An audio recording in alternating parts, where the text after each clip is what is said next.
So hey guys, Bry here, going to make a video on Octopath Traveler Cotc, and to whoever made this, I found this through Facebook group, but the actual original creator of this, if someone knows, sound off in the credits below so we can actually give true credit to the person that actually made this.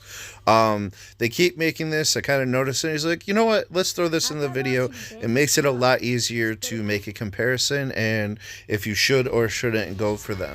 So let's get into it. So this release is going to be Haze, and it is making a comparison to all the rest in his line. So you have Loomis, you have Gertrude, Alvin, Theo, and Salil. And what you're going to get with Haze stat-wise attributes is his HP is looking like it's average to low. It looks pretty low to me in comparison to, let's say, Gertrude, who has 32, 35. However, when you come down to SP, she has the lowest. Is that the lowest SP out of other characters? No. Is it lowest as far as what apothecaries go? Yeah, absolutely. For physical attack though, obviously excels. Is at 420. Jokes put aside, and he is much higher than the rest of them. Like, the closest is Gertrude at a 404, as you can see on the graph. It's going to be somewhere on the screen, and you will be seeing summoning videos alongside this to make it a little more interactive. I'm trying a new format, and this is going to be the only video that I'm going to explain that, because we're trying new things and upgrading. So anyways, and then his physical defense is 340. It is the lowest out of everyone, highest being Theo. Theo is an absolute monster.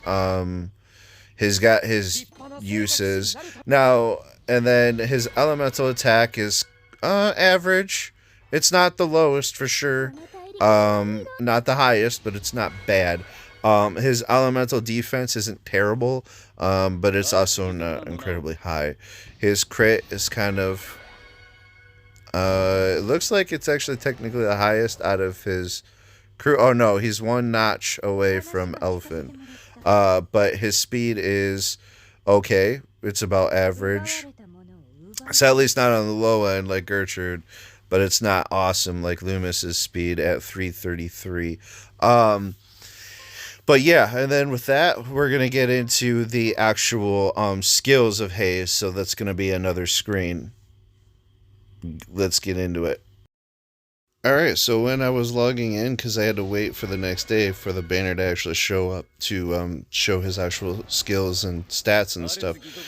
And this appeared today. I guess I was behind on the news. Now, these banners right here, the Apothecary's Calling and the Merchant Calling, I'm going to go over them real quick.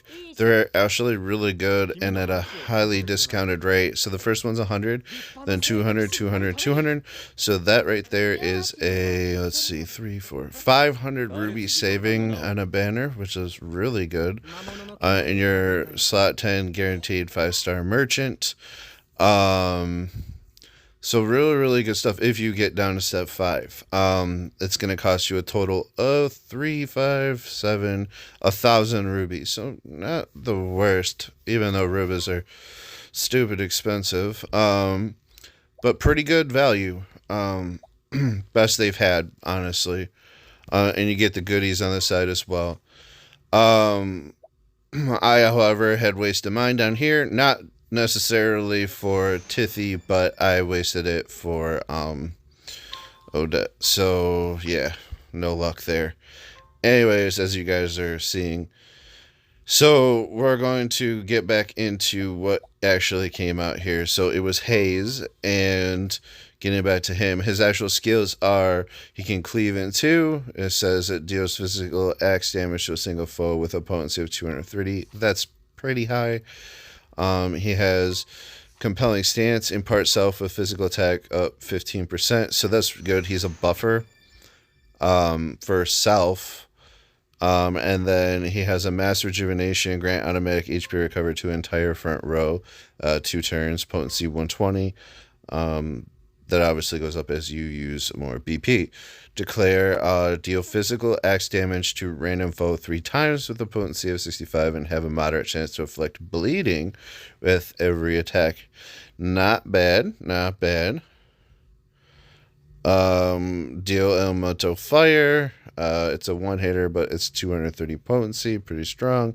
And then you have a single ally heal for 230, and it cures some status ailments. And then you have the greater, and it heals for basically more. Then you have rebuke. Act faster during a turn, so it's similar to other attackers that have that quick draw basically effect where they usually can get off an attack right from the start, and it's gonna hit 4 times, so pretty good. And refute is a combo, so it is fire / axe attack, and which is semi unique and pretty interesting for sure. It says deal physical axe damage with a potency of 160 and an elemental fire damage of potency of 160. So that's like maybe damage total of 320. I'm not sure. But it says to single foe, and then it says 50% more potent if target is bleeding, but cures that ailment. So very weird. Thing. And then for his passive at full HP, raise X damage from an entire front row by 15%. So he could technically sit in the back and he's just giving you a passive physical X damage buff. Then, when breaking an enemy, imparts physical defense down 20% and imparts self with physical attack up 20%. So that's actually a really nice one. So if he breaks them, which you're going to want to do with his 4-hitter or whatever, he's definitely buffing and debuffing them, which is really sick. So a really good combo. Here's fire resistant, ice resistant by 20%. His ultimate is moderate chance to inflict bleeding to single foe, turns 2, and deal physical axe damage potency of 600, 20% more potent if target is bleeding. So another incentive to keep your targets bleeding.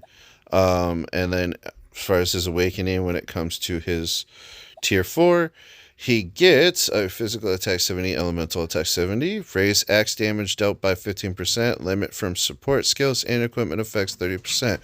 When breaking an enemy, have a high chance to inflict bleed. So interesting enough, that whole bleed effect, again, seems to be his whole gimmick.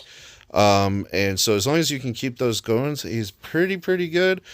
But with that being said, that kind of rounds him up. And I'll see you guys in the next video. Later.